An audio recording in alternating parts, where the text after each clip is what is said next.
Hello, everybody. Welcome to the Vanguard. Thanks for tuning in to another special episode of the Vanguard live stream. We got a special guest in-house that we'll obviously be introducing here in one moment. But before we get into today's stream and everything we're going to be talking about, wanted to quickly shout out our wonderful patrons, the people supporting us on www.patreon.com/the Vanguard channel. We like to shout out our Vanguardian and Comrade level patrons at the beginning and end of every live stream. It's one of the ways we make sure to keep our patrons happy and thank them for their support. In addition, we also offer our patrons a lot of cool stuff like access to our Discord server, early access to our book club episodes, priority on our patron Q&A at the end of every month. So a lot of cool benefits you guys want to check out. And also just thanks so much to everyone supporting the show. Really does keep it going. Really makes it sure that we're continuing to be viewer funded and nothing else like we like it. So yeah, just a huge shout out. Thanks so much. Thanks everyone for tuning in. Make sure to hit that subscribe button. And what's up, Zach and Salisa?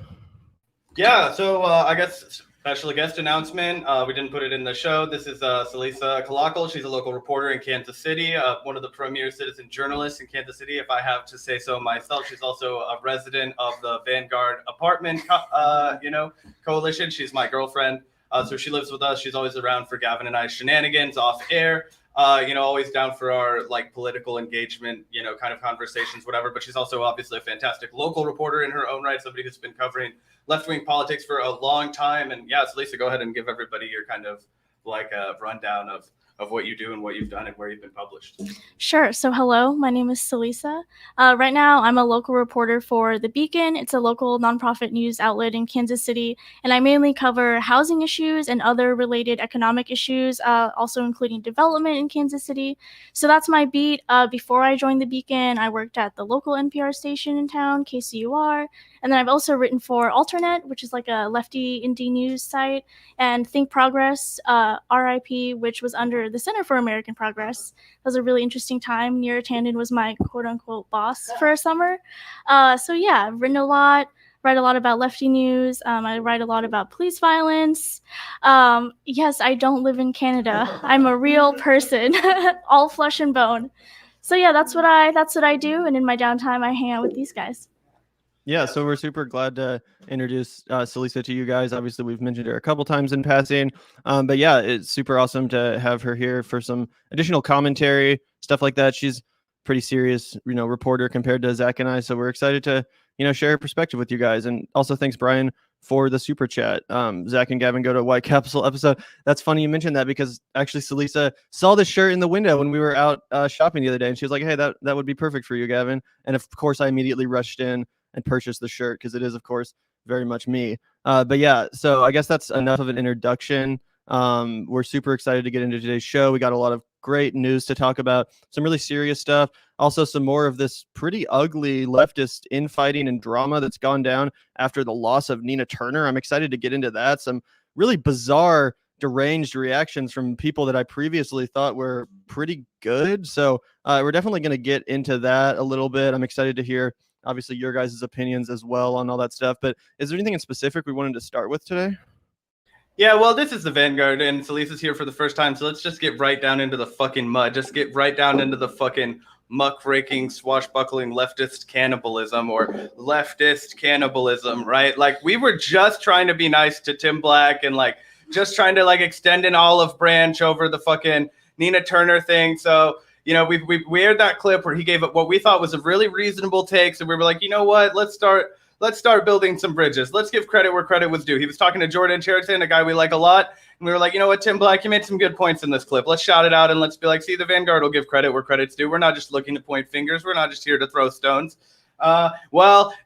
Shove our feet right in our fucking mouths. Tim Black just really revealed himself to be not a team player. And for somebody who's out there finger wagging about how the left needs to unite and talking about how we could all come together behind Nina Turner and to not give up or try and put blame on somebody that they haven't earned and all this kind of shit that he was saying to Jordan Cheriton. Apparently he doesn't practice what he preaches, right? Because this was some bullshit. So let's get into it. Yeah, this is totally crazy. Let's take a look at this. This is a totally unhinged moment from a recent Tim Black show. I'm hoping that the dude is doing okay because this ain't a good look. Let's see what happened though, and get everyone's reaction. But God, Not today. Go that way. Get the fuck out. You're not wanted. We are done with you. It's over. Kick rocks. And that goes for Briahna Joy Gray, too, who went down to Ohio just to gloat through her new individuals, and she pretends to understand the po-blacks while she does simulcasting for the Hill and looks down her nose at poor people. You don't have to retweet me. I don't want your retweet, sister. I want you out the way, and take your funny clown comedian with you. Go on the Joe Rogan show. You can't get a job doing nothing else except shitting on the true left, shitting on us, and then pretending to be our friends. I don't need your retweets. I don't need your fake hellos. I saw you in Ohio. My mom still lives here, so I'm just here because I was just in the neighborhood, being cool with the bros and the sisters and the hoes. You know how I do. Shut up and get the fuck back on the next thing smoking. Back to DC and hang out with your corny friends and do your Bad Faith podcast in bad faith, a perfect name. We are calling all names tonight. No more punk shit. So yeah, like I said, I was totally surprised by this. It seems like Tim Black is just so salty over this Nina Turner loss, which he covered extensively. He's just mauling to such an extent that he's using it to take pot shots at other lefties, trying to blame them for Nina Turner's loss. What's weird about this is that Nina Turner and Briahna Joy Gray are actually fairly close. They obviously campaigned all over the country for Bernie Sanders together, worked on that campaign together. I see Nina Turner liking and retweeting Briahna Joy Gray all the time and vice versa. So there's certainly no adversarial relationship there. And Briahna Joy Gray was a massive supporter of Nina Turner's candidacy, defending her in almost every instance, going out there and helping campaign for her. This is totally weird. And I'll be honest, it comes off as just pure salt to me. If you look at Tim Black's numbers, they haven't done so hot in the post Bernie Sanders primary era. He's really been kind of falling into irrelevance, to be completely honest. So what I get from this is just pure jealousy. He's looking at Bad Faith's numbers way better than his. He sees that Briahna Joy Gray gets invited on the Hill and he doesn't, and stuff like that.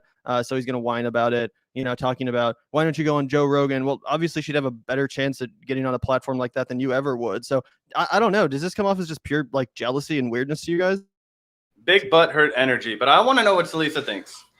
Yeah, that was he's clearly very salty. Nothing he said holds any water or makes any factual sense in any way, shape, or form. Also, it's just disgusting that he thinks it's okay to shit on a Black woman for something that, she did the opposite. She tried to help her get elected.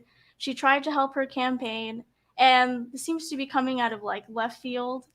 And it was really disgusting, honestly. She doesn't deserve any of that.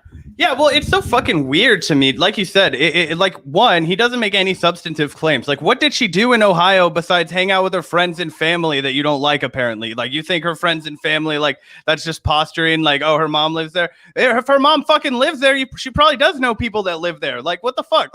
Of course she's going to want to go out and see her friends, and who the fuck's business is it if yours is she goes to Ohio? You don't fucking live in Ohio either, guy. That was such a weird charge to make. So I don't know. All this stuff sounds like just weird meltdown kind of bullshit. And I just don't understand. I think that it seems like people are just looking for somebody to blame because they don't want to do any goddamn introspection. The left is allergic to introspection, apparently, or the left, right? I don't even know what to fucking call these people anymore. The people who won't just behave rationally and assess the situation and be like, okay, this is why we lost. Let's lick our wounds. Let's look at what we can do moving forward. Okay, we disagreed about this. That's fine. We all broadly agree about this. Let's try and rechannel this shit. I don't believe in permanently dividing the left, even when people do bullshit like this. And this is a weird thing, but we tried to give him a second chance after Force the Vote, because I guess he pretended to come around. Our good friend Kamali called him up and explained the necessity of this, so I just think this makes him look like a real bad faith actor, and it's so strange, the animosity and the vitriol that somebody like Briahna Joy Gray gets for no fucking reason. And and I always, this is America. She's a Black woman, but Tim Black is a Black dude. I don't want to just assume that it's racially motivated. I just think that I don't know what the fuck it is. Like, why point her out of all these loudmouth commentators? You could have made a video about the Vanguard fucking, just telling people, oh, it doesn't matter. Like, you could have made a video about anybody. I felt like Briahna Joy Gray, was actually out of all of left YouTube that he's trying to like pigeonhole as one thing. She was the most supportive of Nina Turner, which is why like he makes that video about Jimmy Dore. I'm like, okay, this is another person that's grouchy about Jimmy Dore. It like kind of makes sense. I don't know. It doesn't perplex me, right? Again, it definitely has something to do with the fact that Jimmy Dore is massively popular, that he's been able to weather the beating that all the YouTubers have taken in the post Bernie Sanders era, all this kind of stuff. And, whether they just don't like his tone and all that stuff. Briahna Joy Gray doesn't really have any of those kinds of prickly issues. She's extremely kind. She's very willing to go and talk to a wide variety of people. As we said, she's been back on the Hill since that all went down. She's been on shows like ours. She's been on shows like Katie Halper's, a wide range of lefty kind of stuff. I don't understand this. This sounds so out of left field. This is like legitimate clout chasing. Like, I'm just going to try and like start beef with you so that all the people who hate you will like me. And I think that's probably what it is he knows there's a big audience of people who have irrational disdain for Briahna Joy Gray. And maybe he's trying to signal to them that they should watch his show. I don't know. Yeah, it's super weird. And like, obviously Briahna Joy Gray, like anybody, ourselves included, is not above criticism. If Tim Black had come out here and said, hey, here's some, constructive criticisms of the way you covered X, Y, and Z, this is how I feel differently, that would be one thing. And obviously we make a lot of hay out of disagreements we have with other commentators on our show. That being said, this is just needlessly personal, needlessly vitriolic and divisive. And what really honestly rubs me the wrong way about this is when you say, oh, stop acting like you're an ally to Black people. Stop acting like you're from here. Stop acting like you're part of this community, as if every Black commentator has to can't be in professional spaces or exist in a professional space like the Hill. Briahna Joy Gray gets invited on there, so no, she's now no longer a real Black commentator or something. Like, what kind of inference are you making that she has to just be an independent content creator and can never go on a network like the Hill, even though plenty of her white counterparts do? Like, what kind of weird fucking hypocrisy burn is that are you trying to do here, and why is it so unsubstantive? Again, if Briahna Joy Gray had been out there saying, no one should vote for Nina Turner because Nina Turner didn't support force the vote or something, then obviously I would agree that was stupid, and I defended Nina Turner even when she did and said things that I didn't agree with 100%. But Briahna Joy Gray never did anything like that. She was 100% supportive of Nina Turner's candidacy, and she's offered some of the most consistent, cogent, reasonable commentary of anyone in the space, honestly, on either side of the fractured, divided, independent left right now. I think that Briahna Joy Gray genuinely offers some of the best and least reactionary commentary. I think it all really comes from a consistent place of reason. Even if you go back and read her articles from before the Bernie Sanders press secretary days, she was just as radical then. It's not like she just got radicalized after Bernie Sanders by watching a bunch of Jimmy Dore videos or something like people try to pretend. No, she was always very radical. She's always had these politics. So don't turn around now and act like you can use this weird bludgeon over her and act like she's not part of the community, that she doesn't deserve to express her opinion. And then it's somehow her fault for Nina Turner's loss, when obviously it wasn't her fault. It wasn't any single person's fault, and definitely no commentator. It was literally the Democratic establishment and our broken, corrupt campaign finance system, which allowed this to happen. So, this is totally weird, totally a terrible look from Tim Black, in my opinion. Someone that at one point I thought was a really reasonable and good faith dude. I never agreed with him 100% of the time, but I always really enjoyed tuning into Tim Black. I thought he had a great personality. He came off like a working class kind of guy. But this is just not it, man. This is simply not it. And I wanted to quickly shout out this super chat. Thanks so much, Joseph. I believe that's how you say that. But thanks so much for the $5. Wow, I'm so confused. Why Briahna Joy Gray? The only thing she said was that it's okay to criticize Nina, but still advocated for voting for her. By the way, rest in peace, Trevor Moore. So thanks so much for that super chat. I totally agree with that. I think it should be obvious that, of course, it's okay to criticize any politician or really anyone in the public space in general, as long as you don't do it like Tim Black just did, which was totally unnecessary, over the top, vitriolic, hateful, etc. So yeah, thanks for that super chat. Looks like we got one more too. Thanks, Brian, for the $4.99. At least Tim Black called out David Pakman and Sam Cedar. I did not see that, so thanks for letting me know. I guess he's just calling out everyone. But either way, this specific moment I did not think came off well. Yeah, and also it's kind of like why are the same people who are always shouting and clamoring about how we need to be more unified, how we need to have a unified left, how that they always the Briahna, Joy Gray, Jimmy Dore, Vanguard, whatever left, that we're just divisive, you know, fucking TMZ stuff, whatever, like drama queens, whatever. And then it's like they legitimately will take any opportunity to be as unsubstantive as possible, to deride the people that are left to the left of them, to castigate the people that don't agree with them, all while, you know, giving this like weird, like, you know, holier than thou exterior. And it's such horseshit. And it's the exact same thing that Anna Kasparian does constantly. And we'll get into that obviously a little bit more later in the stream. But it's that same idea, the like puritanical left or whatever, where it's like, oh, you know, we're going to simp for the squad, and anybody who doesn't is like a fake fraud, fucking divisive, like piece of shit, right? Paid by the Russians, paid by Syria, somebody, right? And it's just, it's ridiculous. And it's presenting itself in this exact thing right here, where it's like, you know, oh, I have to castigate everybody.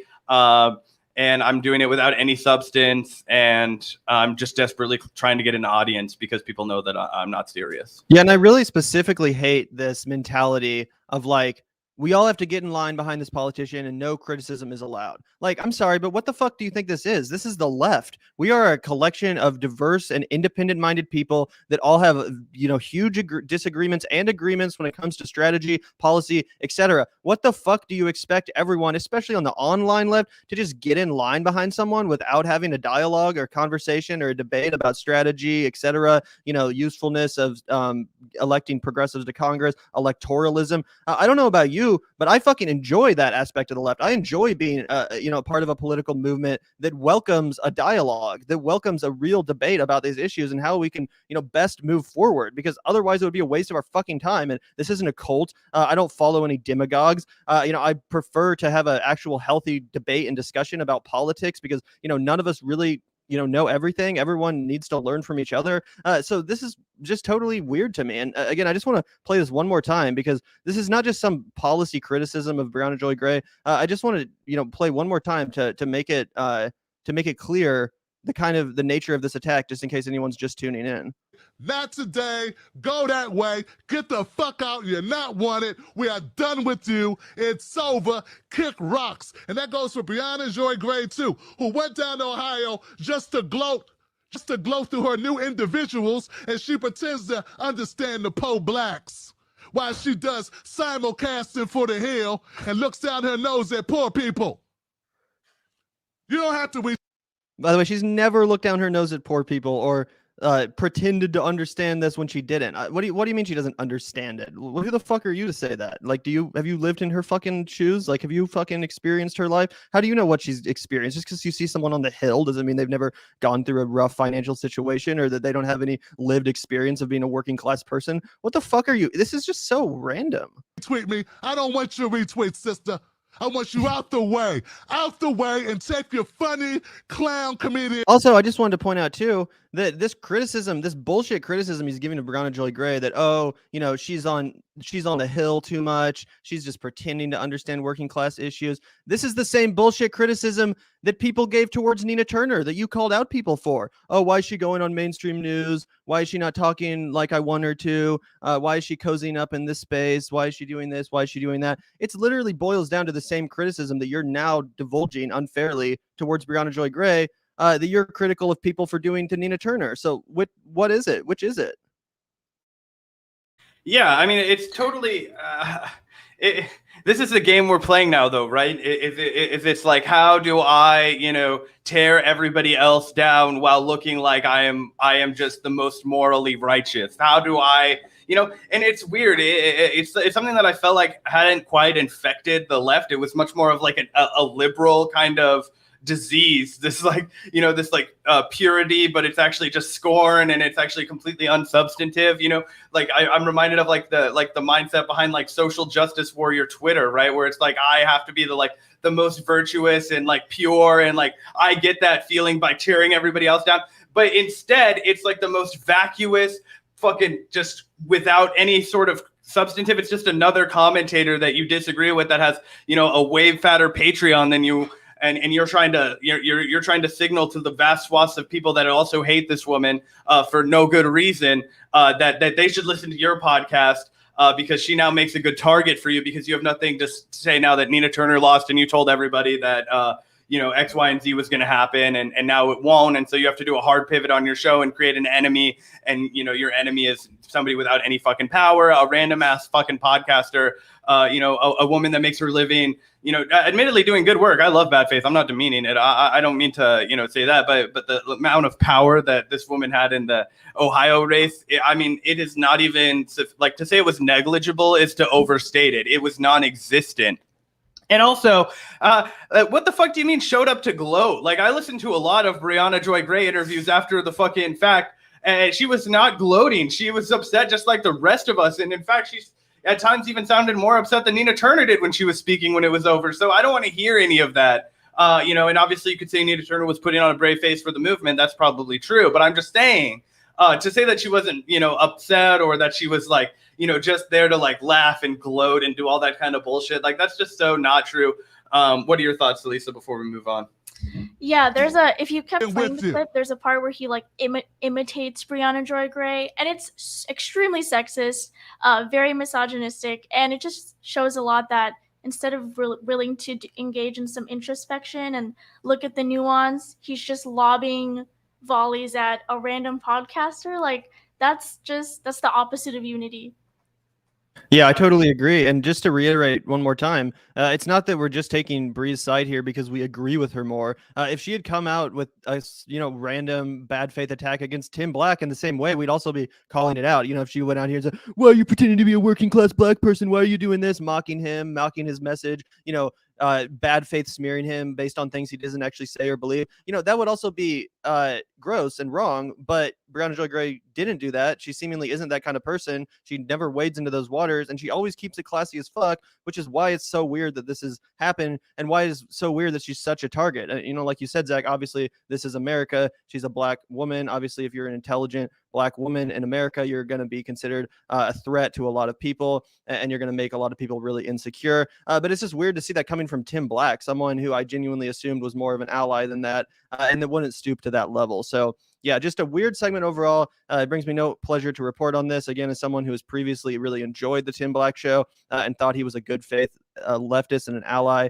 Really weird, really unfortunate. But yeah, before we move on, I really quickly wanted to shout out the super chats. Thanks so much, SR Warner, for the $5. He's an angry woman bashing a gorgeous, smart, accomplished woman. Absolutely correct. We got another one right here. Thanks so much for the $5. I'm not even going to attempt to pronounce that because it looks like symbols, not words. But Democrats unity, translation, get in line. So absolutely, that's pretty much their message. And weirdly, not just of the Democratic Party, but also of people like Tim Black now. Like, he doesn't seem like a simp for the Democratic Party in the past, but he's absolutely embracing that mentality and personifying that kind of thinking, which is just bizarre and unfortunate. Also, thank you so much, Hoot Burns, for the $5. I haven't missed anything avoiding Twitter the past few days. Why can't anyone critique one another without lying, plus calling them grifters? And that's just such a great point. I'm not saying Zach and I are perfect, but when we do go after someone for a political difference or a really intense disagreement, we try our best to keep it grounded in policy and not just randomly go after people for seemingly no reason based on personal attributes and, because we're jealous of them. But yeah, thanks so much for the super chat. Any ad hominem attack from the Vanguard is for purely comedic reasons. Like, if I talk about how you're a fat, ugly piece of shit, you better be pretty odious. But the rest of the time, we're going to fucking talk about all those odious reasons. You know what I mean? Absolutely, absolutely. And speaking of odious reasons and people, this is a good segue into our next discussion. We actually reacted to this clip recently on RJ's show at Revolutionary Jargon on the Fred Hampton Leftist, but I figured we should go over it once again because it's just this funny. It's just this bad and worth talking about. And just in case anyone wasn't tuned in, I wanted to make sure everyone has our thoughts on the record. I thought this was pretty crazy. I have somewhat mixed feelings on the whole Cori Bush camping out for, the eviction moratorium thing. But overall, I do give Cori Bush a lot of credit. I think she did a great thing. I think she led, started a real movement there. And I'm hoping that that energy continues. I'm hoping that people don't just, decide that this is the end of the, war and it's time to pack up your bags. I don't think that's what's happening, but I'm just saying, I hope that this energy continues to be exerted upon the Democratic leadership in order to, really get a serious eviction cancellation, maybe, start advocating for rent control, stuff like that. But anyway, let's take a look at this TYT segment concerning Cori Bush's effort and take a listen to the way Anna Kasparian talks about some of the people which, decided to voice their disagreements with her or, try to come up and engage with the Congresswoman. Let's take a listen to this. I just thought this was crazy. Now, I give you that context because it's important to understand just what Cori Bush did, but more importantly, how egregious it is that throughout her time sleeping out on the Capitol steps, she was being endlessly harassed by the same people who refused to let go of the force the vote nonsense from literally 8 months ago. A political tactic that is now completely irrelevant. The political tactic was supposed to be this pressure among progressive lawmakers to hold their vote, refuse to vote in favor of Nancy Pelosi as Speaker of the House until she promises to bring Medicare for all to a House vote, to a House floor vote, I should say. Now, the squad, progressive Democrats, decided that they didn't want to use their political capital on that because of a number of different reasons. They were using their political capital for committee seats. They were using their political capital for carve-outs when it comes to pay-go. And they also knew that using their political capital for a floor vote that was going to fail, meaning that they would not get Medicare for all, just wasn't worth it. And ever since they made that decision, they have been hounded and harassed by people who in different contexts didn't really seem to care too much about Medicare for all. People like Jimmy Dore, for instance, who supported Tulsi Gabbard in the last Democratic primary in 2020. Tulsi Gabbard wasn't in favor of Medicare for all, but he was totally fine with that. Now he's pretending like Medicare for all is the only policy that matters. So much so that it warrants constant harassment toward AOC and other members of the squad. So I bring you this next video, which features part of this group, Max Blumenthal, who is part of Gray Zone, but is in cahoots with the whole Force the Vote movement, essentially harassing Cori Bush. He put out a short video of his interaction with her. Here's how it went. I heard there was an intense debate about the role of the squad and why the squad didn't leverage its vote for the speaker for Medicare for all vote, and why the squad, I mean, with the margin so narrow in Congress, why the squad didn't because leverage its vote on the stimulus to get a $15 minimum wage. So she started answering the question, and at some point, one of her staffers or so I think it's a pretty good place to cut this off. But my first reaction to seeing that was just like, how can you call that harassment?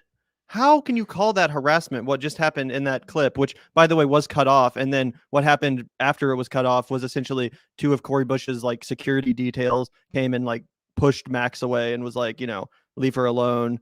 She doesn't want to answer that question. She's been out here sleeping. She's tired. Leave her alone. Essentially, which is fine, I guess. I'm not saying she doesn't have the right to answer what questions she doesn't want to, but to say that Max was harassing her, to say that, harassment would be if he came up and literally started agitating, yelling, trying to distract everyone. No, he literally saw the Congresswoman there and said, this is a good opportunity to come up and start a discourse, have an exchange, and for the better. This is an exchange and a dialogue which absolutely should happen, because I agree to some extent that especially during the Force the Vote movement, because of the fact that there was coronavirus, there wasn't that good of a dialogue, and that was mostly because of the squad members and their refusal to actually engage with the merits of the discussion. But I can understand how this dialogue needed to happen. There was a congresswoman here and Max Blumenthal's there, and he's like, why don't we just talk this out? Why don't we just actually get to the bottom of our disagreements here? Because clearly there's a lot of people, myself included, that thought Force the Vote was a great idea, that thought these squad members should absolutely use their leverage to at least try to get some concessions. This is crazy. Of course they should. Like, why else would we even elect them? Basically, if they're not using their leverage, then they're basically just any other Democrat in Congress. What the fuck? And that obviously not, 100%, but like that's basically how I feel about it. And Max, articulates that. He says, okay, why didn't you use your leverage? What's going on here? What's your thinking? That's not harassment. That's trying to start a conversation with people that are, nominally on the same side. Why can't we have a conversation with Congress people? Is it because they're better than us? Is it because we're lowly peasants and they're politicians?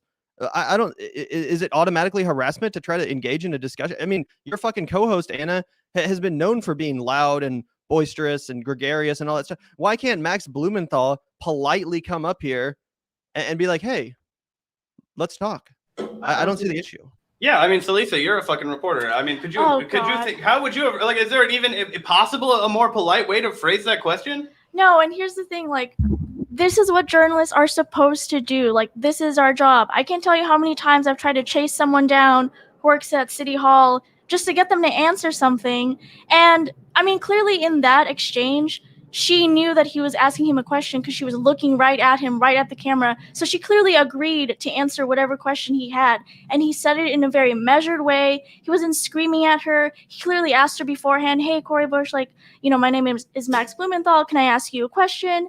And then he didn't scream at her. He didn't berate her or call her any names. I mean, this is what we're supposed to do. Journalists, our job is to hold the power accountable. And that's what he was doing. And if Anna doesn't like that, does she not want any journalists to do that? Or does she only want certain credentialed journalists to do that? Like, I don't understand. This is our job. If she doesn't like that, then she clearly doesn't support journalism and what it's supposed to do.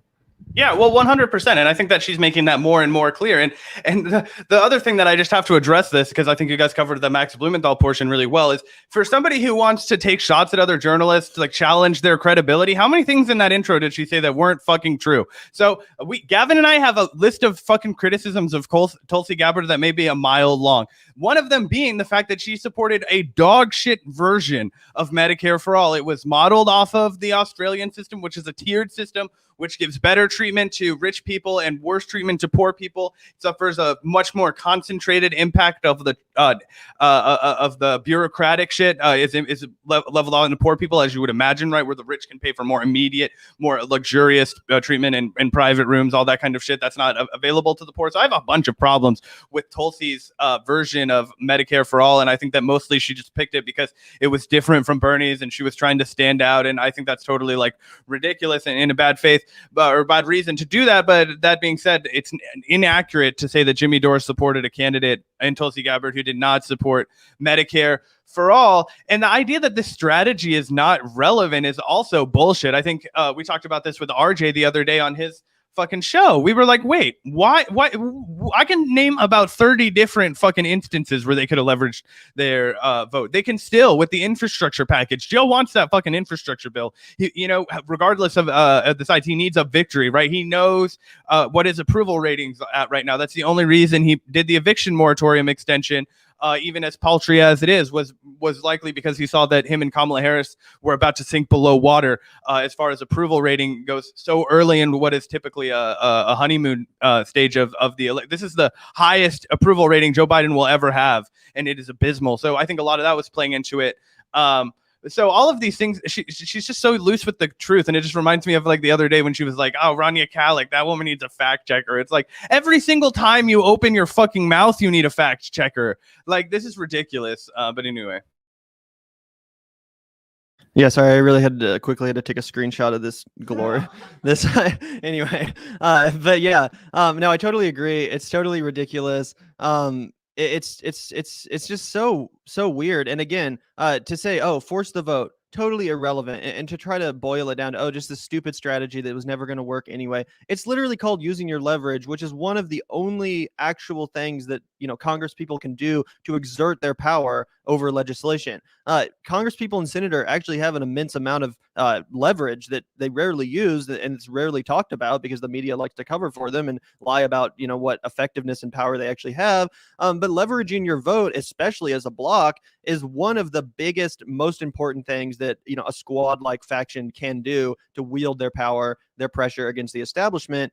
And it's crazy that, you know, Anna, Cenk, the Young Turks weren't on board with this idea because they were the ones that got everyone all fired up about sending these squad members to Congress in the first place, telling them that they were going to be there to fight the establishment, not to join it, that you needed to donate your money because these people were going to be warriors in Congress for things like Medicare for all, and that of course they would be willing to take up fights against Speaker Pelosi, et cetera, et cetera, et cetera, yada, yada, yada. Of course, the minute when push came to shove and people were actually asking that they use their leverage, all of that, you know, just vanished into thin air. It was all lost, and you know, everyone just decided to turn around and start simping for the fucking squad in order to protect them from Jimmy Dore. Like, give me a fucking break, dude. Some random comedian, some random political commentator online who's upset and who's, you know, giving people these scary ideas like using your leverage. Oh, he's the big problem. We all got to unite against that and, you know, spend 24/7 talking about how evil and destructive he is.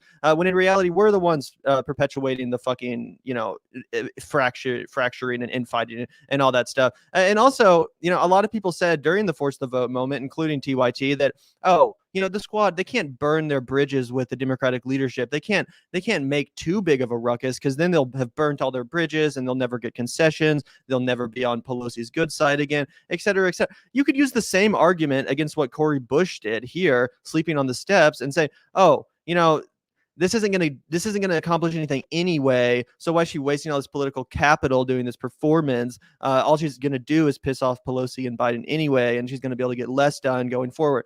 Guess what? That's not what fucking happened. That's actually not what happened. Cori Bush did get something done, and we gave her credit for it. Who's to say the same thing wouldn't have happened with Force the Vote or any other instance where these squad members could actually use their leverage? Why do you think that change couldn't result from that too? Like, what is wrong with you? It's crazy to me. Yeah, and on top of that, I think there's a good tweet from Aaron Mate that we put in the folder to pull up because he actually pulls a clip from a New York Times article that completely debunks that from a, you know, neoliberal establishment perspective.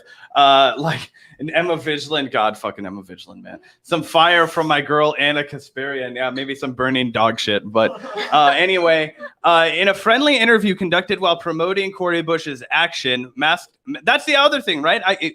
Aaron Mate, Max Blumenthal, these were all guys that were like, hey, guys, let's be honest. Like, this was a win for Cori Bush. We should all be happy that these people are in their homes. No, it's not enough, but temporary victories is, you know, people need to stay in their fucking homes. And we'll talk more about the eviction moratorium at the end of the podcast. But if you go down a little bit more, I think there's another clip that he screenshots the New York Times or quote tweets somebody from the New York Times.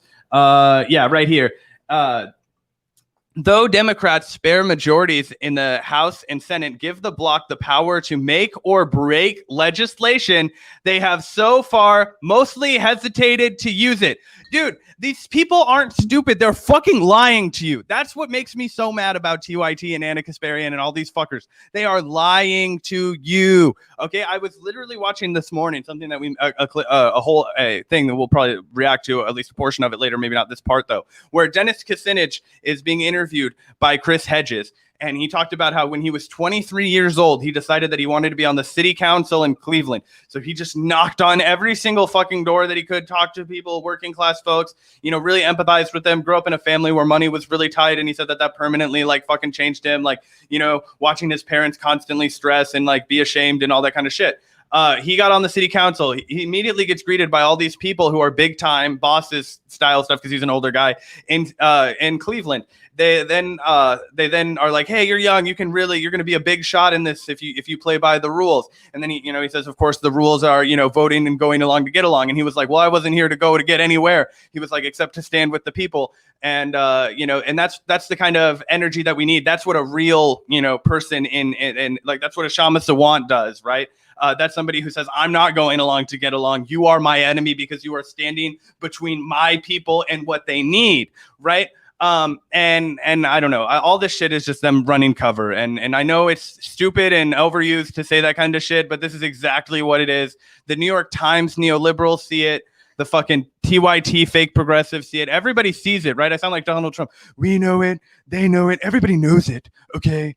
But we have to make them respect us again. Like, you know, it's just, it's so fucking, it's bullshit. But anyway, I'll get off this hill. So, do you have anything to add? No, I think you guys talk more about the eviction moratorium. Yeah, well, I guess this is it's fine. Oh, do you have anything else to add? I really quickly want to shout out these super chats. Thanks so much. The Debate Me channel. Yeah, I really appreciate that donation, man. That's super, super appreciated. Thank you so much. Really love your show. Impressed by your knowledge and nuance and brutal honesty. Thanks. That's what we're kind of known for. We try our best. Very rare in propaganda-filled left-right media. TYT, Pacman, BTC, Crowder, pure propagandists. By the way, nonpartisan commentator here. Love to contribute on a future panel. Well, thank you so much, and I really actually that's really appreciated that you say that you appreciate us from a nonpartisan perspective, because that's something that, Zach and I try our best to do, is call out bullshit wherever we see it. Just because we're nominally on the left doesn't mean we're going to protect other people just because they're also nominally on the left. No, we're going to call out bullshit where we see it. And that's one of the things that I think people do like about our show, that we're not afraid to do that. So anyway, thanks. And we don't support right-wing censorship either. So we think you should be able to say whatever the fuck you want, even if you're a piece of shit. Yeah. And I absolutely agree that all these people are pretty much pure propagandists as well. But yeah, just thank you so much. And yeah, you can absolutely feel free to message me on Twitter or the Vanguard Twitter. And we can potentially get something set up panel-wise. But yeah, thanks so much, man. Really appreciate that and appreciate the comment. I'm going to try to shout out these other super chats. I hope they didn't go away. Looks like we got one here. Thanks so much, Darren. TYT wants to try to drag left-wing voters back into the Dim party for AOC's Sheepdog 2024 presidential campaign. Honestly, if AOC actually challenged Joe Biden / Kamala Harris in 2024 on a real bold campaign message, then I wouldn't be opposed to that. Even with all the criticism we've had of AOC, at least that would actually be her challenging power in a way that she has seemingly up until this point totally refused to. So again, if she actually were to call out the Democratic establishment and mount an aggressive campaign against them the way Bernie Sanders did, then, I might have criticisms with it, but I do, I would give her credit for that. What do you guys think about that? Yeah, I'm bearish on AOC, right? Or wait, bullish on, I don't fucking know, in fucking business, bullish on AOC. I said the wrong thing because I've been out of the game for too long. I'm not seasoned like I was at the block school during my, 2 semesters there. I'm just kidding. I'm just a business school dropout. But the fucking thing about AOC that gets to me is that if she was the only thing, if she was the only one that had even like a sniff of a chance, I would get behind her. She bums me out with a lot of shit that I would want the president to do, as far as Assange goes, as far as Snowden goes, as far as Daniel Hale goes, as far as all the whistleblowers go. She's really cowardly when it comes to anything that comes from the national security state. And a lot of people want to be like, oh, she just doesn't know about that. It's like, if I know about it, fucking AOC does. I don't have congressional briefings about shit. So get your head out of your ass. She does know about this shit. Same with Israel. Same with all the other stuff that she's dragged her feet on. So, I mean, again, if it was like her or Kamala Harris, like, it's a no-brainer, right? Like, it's that's 10% of a bowl of shit, right? Which is the whistleblower stuff, the stuff that I vaguely disagree with her on. That being said, of course, if she was, I'll probably end up, I don't want to say this now. That's we're almost in this weird position again where we're setting ourselves up to be behind like whoever is the most like left-wing candidate again, regardless of where they fall, which makes me uncomfortable. But I don't have anything better to suggest. So yeah, if she ran, I would probably get behind her. Yeah, I mean, the problem is that there's usually not a whole lot of lefties that are really interested in running for president anyway. So it usually is like, well, we got to settle for this or that. But yeah, I totally agree with everything you said. Thanks also, Mr. Doug, for the $4.99. I'm a moderate Republican. I like your show. I can't stand TYT.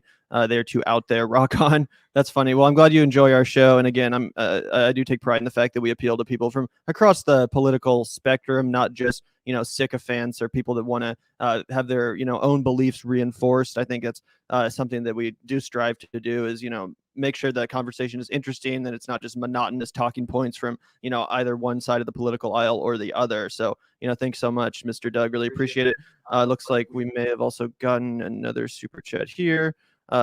Funny name. But yeah, thanks so much. How does the name of your show? Hello. How does the name of your show come from Leninist concept of the Vanguard Party? Greetings from Poland, comrades. Keep pushing left. A bit of a funny story on the name. We didn't actually even realize it had the Leninist connotations until a couple months after starting the show. But I do think that's really cool. If you look at the Leninist theory of vanguardism and a vanguard party, it's absolutely something that I think has a lot of merit to it, and that we're contributing to here at the Vanguard. But generally, we just thought it was a cool name, and we actually do have a Sprinter van, the mythic, fabled Sprinter van. It's right out there. It does exist. It truly does, guys. We're going through this lengthy, I guess it's like a small claims court type of ordeal. Yeah, it's a quiet titling process that's been a huge fucking just a disaster, because also all of the like clerk's office is at basically every county across the country is extremely backed up because of COVID for a whole host of reasons. So we're just a cog in the bureaucratic machine at this point. Yeah, but the name of the Vanguard actually does come from that. The fact that we have this Sprinter van, we're going to be getting out on the road at some point in the near future, hopefully in the next like couple of months or so. And we want to make some like, small kind of documentaries. We want to report on activism, protest, stuff like that. Get out on the streets and, hopefully put the microphone back in the hands of the people and all that stuff. But yeah, that's where our name comes from. And that content will be coming down the line at some point in the near future. So yeah, thanks so much for the super chats. Really. Yeah, real quick before we move on, I did want to get Salisa's take on that. What do you think about an AOC presidential run, and do you think that would be popular amongst enough amongst the like broad general electorate, because I don't want to discount like AOC's massive amount of popular support and the fact that she is extremely popular and she does nominally support a lot of the ideas that we support, even though Gavin and I might spend a lot more time thinking about our criticisms than like your average like just individual that knows about the squad or may like AOC or have thought about AOC during the presidential election of Bernie Sanders and then kind of forgotten about politics mostly. I guess where do you think that what are your thoughts on that? I don't love putting AOC on a pedestal as like the progressive candidate, just because I think the left could run a much better candidate that's more in line with our politics. However, she does have a broad appeal, but I think her broad appeal is among people that would already go out and vote for her anyways. And I think if she were to run for president, she would need to do a lot of work to really get working class people that don't normally go out to vote, maybe people who are not plugged into politics 24/7 like we are and probably don't know some of the missteps that she's made and mistakes she's made since taking office. So I don't think it would be an easy route for her to win per se. I think she could muster up the similar kind of, I guess, like fervor that Bernie Sanders had, but also the left is so divided right now that it would be I think it would be kind of a shit show. Struggle with the Trump base that was part of Bernie Sanders, because that's what I wonder about. That was like probably the most valuable part of the Bernie Sanders campaign. And Gavin, I wonder what you think about that as too. Because what was going to win Bernie Sanders the nomination if he was able to do it was the fact that he had that cross appeal that you would vote for him even if you voted for Obama, or if you voted for Donald Trump or ended up voting for Donald Trump rather, or just that was your political leanings, like you were anti-establishment, and right. And I think that AOC doesn't get that anti-establishment vote that Bernie did. No, sorry. I was just going to say I totally agree with that. Literally all I meant with that comment was that if she actually did decide to challenge the establishment someday, I would give her credit for it. I don't think she should run for president. No, I wasn't challenging you. I think it's a real conversation to have, just because she has an immense amount of political celebrity that shouldn't be squandered. Well, yeah, what I was about to say was that no, I do not think she could pick up that section of the population at all. I think she'd be uniquely terrible when it comes to picking up those cross voters. And I think a great example of that, and I'd love to hear your opinion on this, Salisa, as a former member of the Sunrise Movement, I actually think that her rollout of the Green New Deal and the Green New Deal as represented by AOC is a great example of why she can't appeal to those voters, because in my opinion, she got the priorities on that totally wrong. The messaging was kind of fucked up. It really should have been more, in line with like a new deal. It really should have, emphasized the fact that we need to bring jobs back to this country, the fact that we need to employ people in the middle of the country, and that we could do so by, taking money from the defense budget, for example, defunding some of the Pentagon budget, reallocating those resources into an infrastructure project, a green infrastructure project that would bring jobs back to the heartland, et cetera, et cetera. I think that a lot of the wording and presentation and messaging around the Green New Deal really opened the door for a lot of crazy right-wing attacks, some of which were obviously a lot more illegitimate than others. But I just think that's an example of the way that she really fumbled the ball on what should have been an economically populist, broad-based message that would have been able to unite Republicans, Democrats, Independents alike behind something that we obviously need. I think the messaging on that was totally fucked up. I think it just became this, liberal pipe dream in the minds of most of the country, when they should have been messaging the economic populism from the beginning, staying away from all these other side cultural liberal issues that they kind of try to stuff in there. What's your opinion on that, though? I also think that the messaging around the Green New Deal has become too much like they're allowing the right wing to really take it over as, oh, this is an issue of the environmentalists and the tree huggers, when really they should have put the Green New Deal out there as an economic issue, because climate change is an economic issue, however you want to look at it. But they didn't come out in the front of that. And so you just allow the right wing to kind of take over the messaging, and then, allowing them to run rampant with lies about the Green New Deal when there is a lot in there about jobs. And I think they could have done a better job building a coalition with unions. And I think that would have been a good way to also broaden the appeal of the Green New Deal in places like the Midwest too, because I think a lot of times in the Midwest, you have farmers that hear climate change and they're like, oh, whatever, like I don't care about that, or they don't really maybe understand how climate change would impact the Midwest, and maybe they're feeling it now with the way their crops are going, all of that, but it's not necessarily, they don't connect it to climate change. And there's an opportunity there to really reach those farmers and reach those workers, and that's not being done on the left on a broad scale. And I think that's a real failure. I mean, there's a real opportunity there that's just not being taken at all. Yeah, you literally took the words right out of my fucking mouth. I was like, why are we the best strategy for the Green New Deal, in my opinion, and something I've thought about a lot, is the people who are most likely to support a Green New Deal without thinking are the kind of people that we already have on the left, right? The Bernie Sanders kind of people. Like, if you say, oh, we need to address climate change to those people, they say, great. So why not package the Green New Deal and make it sound uniquely beneficial to the people who are going to be most skeptical of the Green New Deal, right? Why not target farmers, just like you said, and say, look, man, let's go to all these small farmers throughout Missouri.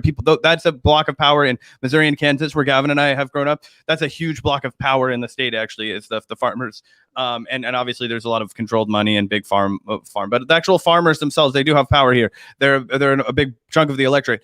And if you sell those people on the fact that, hey, do you want to keep your family farm? Doesn't it suck that these 4 fucking companies own all of the land now, and you can't compete with them because they'll undercut you and force you to take out a loan on your property that then the rates jump up on, and then you can't pay it back, and then you have to take this crappy ass offer for your family's farm that's been in your family for generations, that you love, that you feel like you're doing something meaningful, feeding the people, right? Because you are doing farming, and that's valuable work, of course. And why not sell it to those people? Why not make it uniquely beneficial? Financially incentivize small farms through the Green New Deal, organic farms, make it possible to be something that sounds really good to them.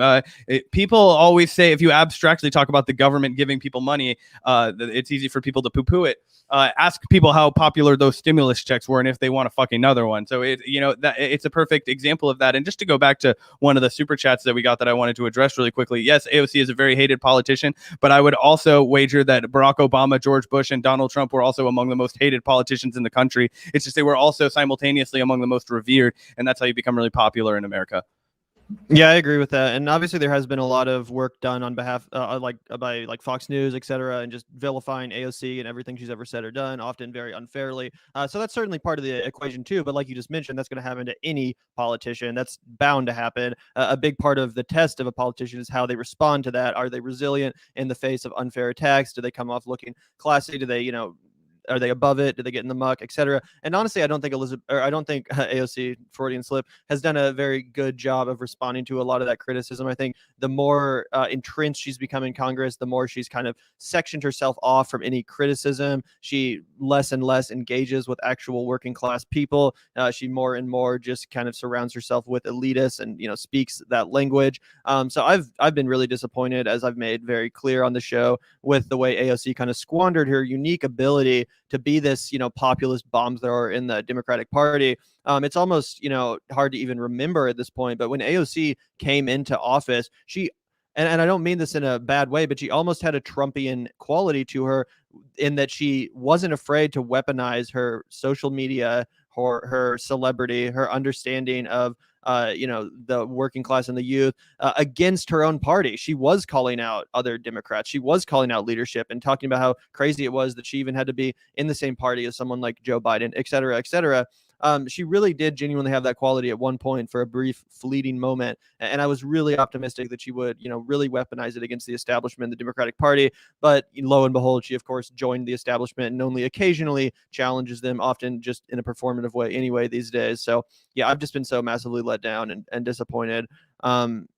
Alexandria Ocasio-Pelosi is a neo-dim. What the fuck, y'all? Yeah, LOL, pretty much. But yeah, thanks so much for the super chat. Did you guys want to move on to another story? Yeah, I figured we could wrap by just talking a little bit about the housing crisis, the eviction moratorium extension, that sort of thing. So for people who don't remember or were newer to the stream, we were introducing Talisa. One of her main beats as a local reporter in Kansas City is talking to folks who are, currently being impacted by the housing crisis, broadly the pandemic in general. A lot of the folks that we talk about broadly on our show, she speaks to one-on-one individuals who are, really living these circumstances. And so, I wanted to have Talisa on to talk about her perspective and, weigh the pros and cons as a leftist who, is just as sincere and, scorched earth as Gavin and I, but who does spend day in and day out talking to these people who are terrified that they're going to be kicked out of their homes, that are on their last leg, that are, trying to arrange places to take their children for shelter in the baking summer heat, all these kinds of things. Where do you fall on this, debate where, people say that, Cori Bush didn't do enough, or it was just giving a fake win to the Democrats when they don't deserve it. What do you think about all of this? And just kind of unpack that for us. Yeah, look, I mean, what Cori Bush did, I think if she didn't do that, the eviction moratorium would not have been extended. And I don't think it would have been extended as quickly, if that makes sense. However, I mean, it wasn't a surprise that the eviction moratorium was going to end either. I mean, the deadline was July 31st. The Supreme Court ruled in June that an extension would not be possible. That gives Congress and the White House like a month and a half to get something together, to get rent control together, rent cancellation together, even just extending it for another 6 months or something. So the Democrats, or the progressive Democrats, I guess, they really acted in like the 11th hour when they could have had the opportunity to do something better and stronger and more effective sooner. So I'm conflicted because I think what Cori Bush did, I think it did draw attention to the issue and forced the Biden White House to address it when they otherwise would have. And it's really disgusting how the Biden White House punted to Congress at the last minute either. I think a lot of parties are to blame here. However, the eviction moratorium itself, I really think is like a Band-Aid over a really bad bullet. A shotgun wound? Yeah, over a shotgun wound. I mean, there are so many holes in this moratorium. Number one, it only stops you from actually being physically removed from your home. So, and it's up to local and kind of municipal discretion, right? Like, it depends on the county you're in, too. There are a lot of counties, Jackson County here in Kansas City is one of them, where landlords are still filing evictions against tenants in court, but they're just not being removed from their homes because of the moratorium. But there are still tenants that have evictions on their records, even though they've been trying really hard to get rental assistance. They've been trying to get back on their feet despite the pandemic, and their landlords are still being allowed to file an eviction against them. And if you have an eviction on your record, it is nearly impossible to find a new place to live. So you're basically, you're being set up for failure for the rest of your life. And I'm not exaggerating, it really is nearly impossible to find a decent, affordable, safe, healthy home for you and your family if you already have an eviction against you. And that's the true evil, and that's the eviction moratorium does not protect you against that at all. And the other thing about the moratorium is it's up to the tenant to actually declare that they need the moratorium in the first place. So the way it works is you as the tenant have to fill out the form, give it to your landlord, and say, hey, please don't evict me because I have been, economically or financially hit hard by the pandemic. This is why, I can't pay rent, etc. And there are some landlords that just won't accept it, and there are some landlords that they'll take the form and they'll dispute it in court and put you through an eviction proceeding, which, if you're already stressed out about your finances, you're worried about, your kids, you're worried about how you're going to feed your family, going through the eviction process is extremely like mentally draining on yourself. And no one wants to go through that. And the other thing too that is really messed up is we're supposed to have like billions and billions in dollars of rental assistance right now. It comes down from the US Treasury, and then, states and localities have the ability to funnel it out to tenants. But even that system is messed up, and there are still billions and millions of dollars that haven't gotten out to the people that need it the most. And so, you have like dueling crises where you have so much money that could help people that isn't helping people, and in the meantime, people have to go through eviction court still, even though they've applied for assistance and are not hearing back. I mean, I covered this in Kansas City, where I talked to this one woman who her landlord filed an eviction against her, and then she applied for rental assistance, and she has not heard back. And she applied months ago, and she's not getting any help. You know, she keeps falling further and further behind on rent the longer she goes without assistance, and she now has an eviction on her record. Like, it's going to be almost impossible for her to find a new place to live. And so it's just, even the things that are supposed to help people are not helping people. And that I think is the most upsetting to me as a housing reporter. Well, yeah, one of the other things that I wanted to touch on that you reported on is actually they're actually giving out false messaging to people in Kansas City, where they will say that there are funds available for assistance when there are no funds available, that you as a reporter can verify they've told you, hey, the resources are gone, and yet you will go to public events where they say, don't worry, apply for this program that will help you, knowing damn well the money's fucking spent. Yeah, it's messed up. And that's what I covered in one of my latest stories. Is in Kansas City, they had $14.8 million, and they opened up this application portal in March, and you apply. It's like a really cumbersome application process to get rental assistance. And in July, if you like, I went to the portal myself and I tried answering some of the preliminary questions, and the application told me that enough applications were already submitted where it's going to exhaust all of that $14 million. So just think about that. I mean, Kansas City is a city of about 500,000 people. Most people here are renters. And the fact that you have exhausted, or at least will exhaust, $14 million in, 4 months, less than 5 months, it's ridiculous. And it just shows how high the need is and how little money we're actually spending to help people. And so now you have a lapse where the second round of funding won't be available until September. So from mid-July to the beginning of September, if you're a tenant and you realize, I didn't know this assistance program existed, let me go apply, I really need help. And then to be told, oh, I'm sorry, we actually have spent all this money, we don't have any available anymore, try applying through the state. So it's forcing tenants who don't have a lot of time and energy to do this to go through so many hoops to get help, and it's absolutely ridiculous.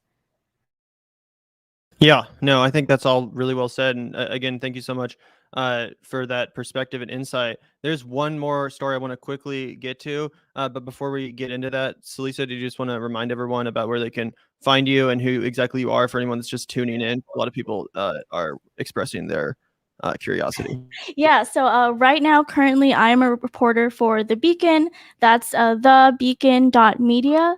We're also called the Kansas City Beacon. You can find me on Twitter at Celisa_Mia. That's CELISA_MIA. I tweet a lot.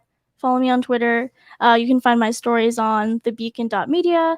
And again, I cover issues like housing, food insecurity is an issue I've been reporting more on recently, and economic development, but on a hyper-local level here in Kansas City.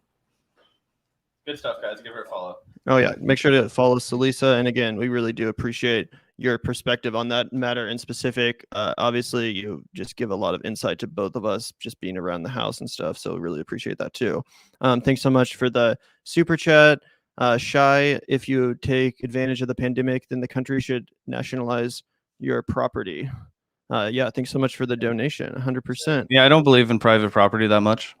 Yeah.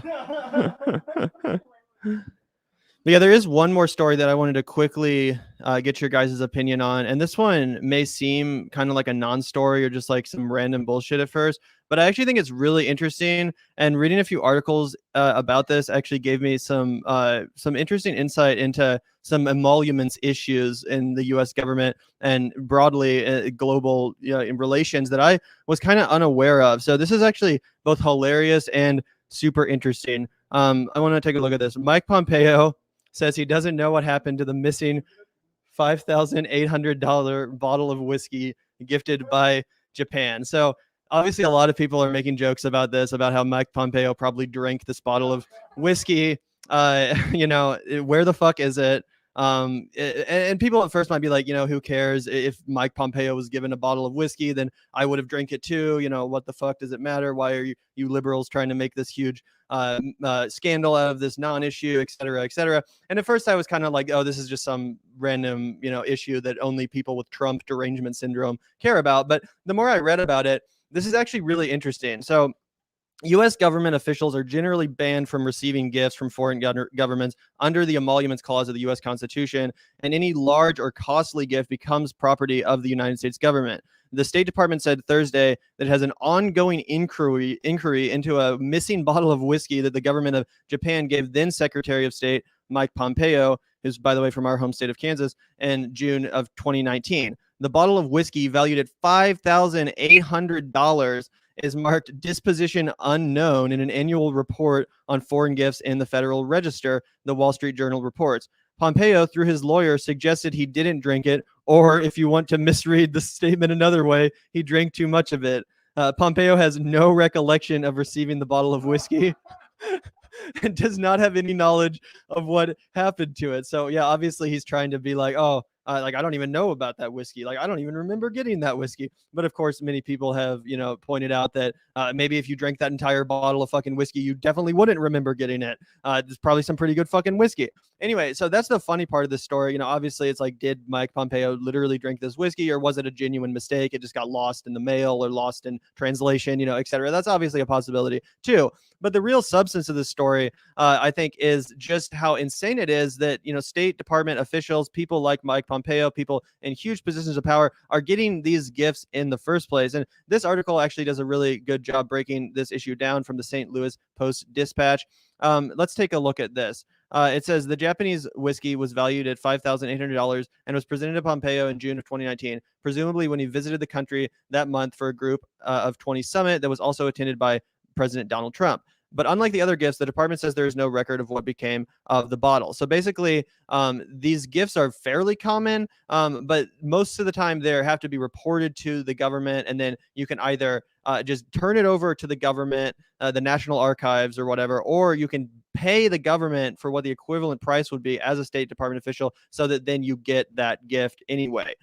So it says here, Pompeo also reported receiving 2 carpets worth a total of $19,400 from the president of Kazakhstan and the foreign minister of the United Arab Emirates.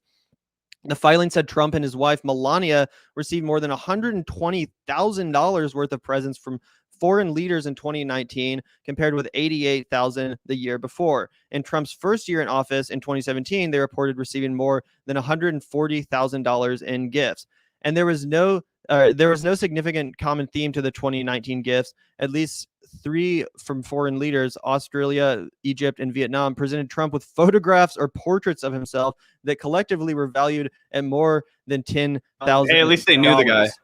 Yeah, exactly. And that's what this is really a pretty interesting insight to. It's like how these foreign countries, foreign leaders, etc., are kind of trying to use this kind of stuff to get, I guess, concessions, or to help, get favors from other more powerful governments. It said that Trump received a painting of himself on dual pane glass from the then Vietnamese president that was worth an estimated $5,250, according to the filing, et cetera, et cetera. Basically, he's getting all of these super duper an Ottoman Empire rifle, from the Prime Minister of Bulgaria, a bronze sculpture of an Arabian horse with the crown prince of Bahrain, worth $7,200. And so apparently most of these gifts were turned over to the National Archives, which is interesting, because it's like, if these countries know that most of these gifts are going to have to be turned over anyway, it's like, why would they even be doing it in the first place? But I think what's an interesting detail that's not talked about enough is that these politicians, people like Donald Trump, they can essentially just turn around and buy the gifts back from the Federal Reserves for the same price that they're valued at. And okay, that seems decent. That seems fine. But then you have to think about it. If you're Donald Trump the former president of the United States, that gift is only going to massively skyrocket in value once you're not president anymore. So he could turn around, buy these gifts back for their original price, and then sit on them a couple years. That shit's going to go through the roof as far as how much it's going to be worth. These, one of a kind paintings and pieces of art presented by foreign countries in the name and image of a former president. That's the kind of stuff that rich ass people love to collect. You know what I'm saying? They will spend millions of dollars on that kind of bullshit and things like auctions and stuff like that.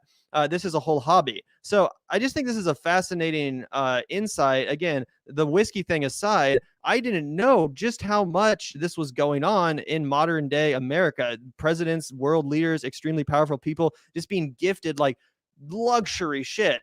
Whiskey's worth thousands of dollars, paintings of themselves, all this like self-glorifying, gratifying shit. Then it's obviously, corruption. It's obviously a violation of the emoluments clause. But yeah, I just thought this story was worth talking about for that reason. Yeah, well, it's kind of twofold, right? So you have the obvious violations of the emoluments clause, right? And the fact that this is all like, very like palatial and like, what's the word I'm looking for? Like very like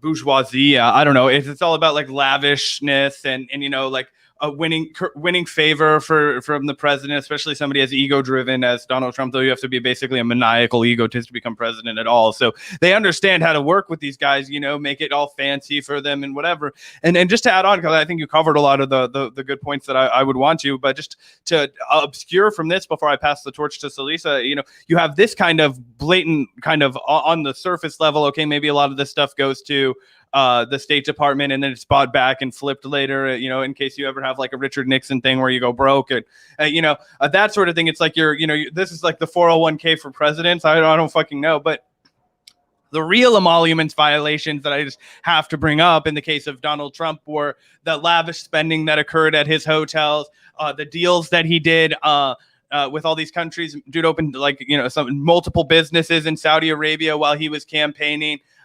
Doing all kinds of things like that. Those were the substantive impeachable offenses of Donald Trump. And I just think that, when people hear the term emoluments, that's probably ringing a bell from back then when we were all saying, hey, guys, this impeachment over, Ukraine or Russia is horseshit. But here's a bunch of ways that he has broken the Constitution. If you're curious, we could oust him and just about every other fucking president for doing this kind of horseshit. I mean, it's the same kind of self-enrichment that somebody like Nancy Pelosi does all the time via passing legislation that benefits her husband's companies.